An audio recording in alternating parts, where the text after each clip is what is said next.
ایک کسی نے پوچھا تھا کہ کلائی یا گلے میں کسی صاحب مزار کی قبر سے کوئی دھاگا وغیرہ مس کر کے پہن لینا، اس کی کیا شرعی حیثیت ہے؟ اس پہ میں عرض کرتا ہوں. ابھی جو کلائی پہ دھاگے وغیرہ کا دیکھیں، یقیناً اگر وہ واقعی قبر کسی نیک بندے کی ہے، کیونکہ یہ اب جو قبریں بن رہی ہیں یہ تھوڑی سی مطلب معذرت کے ساتھ مشکوک بھی ہوتی ہیں، ہر ایک پہ ہم شک بھی نہیں کر سکتے، لیکن یوٹیوب پہ جا کے ذرا جو حال ہے جعلی اور جھوٹے پیروں کا، ان کو ذرا ایک دفعہ دیکھ لیں تو پھر موجودہ جو مزارات تعمیر کیے جا رہے ہیں ان کے بارے میں شاید آپ کا دل بھی نہ چاہے کہ ہم ان کے اوپر حاضر ہوں.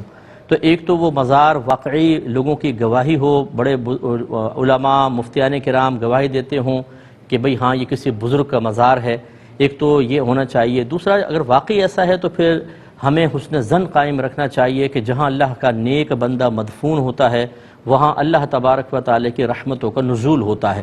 جیسے کوئی نیک بندہ آپ کے زندہ آپ کے سامنے بیٹھے ہوں تو وہ اللہ تعالیٰ کی رحمت کا مرجع بن جاتے ہیں، یعنی اللہ کی رحمت ان کی طرف خاص طور پہ متوجہ ہوتی ہے، اور جو پاس ہوتے ہیں ان پہ بھی برکات نازل ہوتی ہیں.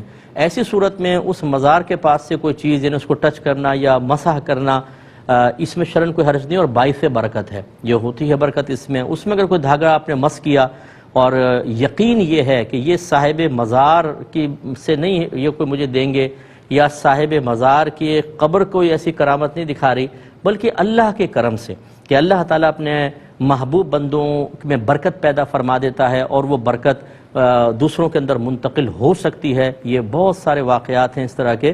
تو پھر اس کامل یقین کے ساتھ کہ دینے والی ذات فقط اللہ تعالیٰ کی ہے، اس کو پہن سکتے ہیں. یہ تو ہے ایک اصل مسئلے کا جواب. باقی رہا ایک مشورہ، وہ انشاءاللہ میں عرض کرتا ہوں. اور اچھا مشورہ یہ ہے کہ دیکھیں، اللہ تبارک و تعالیٰ پر کامل بھروسہ رکھیں اور تقدیر کے مسائل کو اپنے ذہن میں محفوظ کریں. یہ بہت زیادہ ضروری ہے.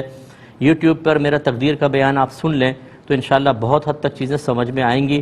ہوتا یہ ہے کہ جب ہم اس قسم کی چیزوں کی طرف متوجہ ہو جاتے ہیں، اور خصوصاً جو پھر مزار سے متعلق لوگ ہوتے ہیں وہ اس کے اندر ایسی سی برکات اپنے پاس سے بیان کرتے بھی دیکھے گئے ہیں کہ لگتا ہے کہ اگر یہ آپ کے ہاتھ میں آ گیا تو پوری کائنات آپ کی مٹھی کے اندر آ جائے گی.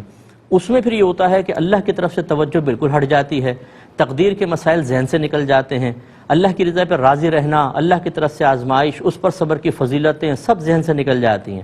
اب صرف یہ دھاگا کام کرے گا اور یہ دھاگے سب کچھ کر دے گا. اب ایسا اگر کوئی مسلمان، اور خاص طور پہ وہ جس نے اپنے بنیادی عقائد بھی کسی عالم سے نہ سیکھے ہوں، اس کے لیے تو یہ بہت ہی خطرناک چیز ہے کہ اس کی توجہ مکمل طور پہ اللہ سے ہٹ کر ان چیزوں کی طرف لگ جاتی ہے، اور پھر وہ انہی کو معاذ اللہ فاعل حقیقی سمجھنے لگتا ہے، اور بعض اوقات پھر وہ بہت ہی غلط عقائد کی طرف جا سکتا ہے.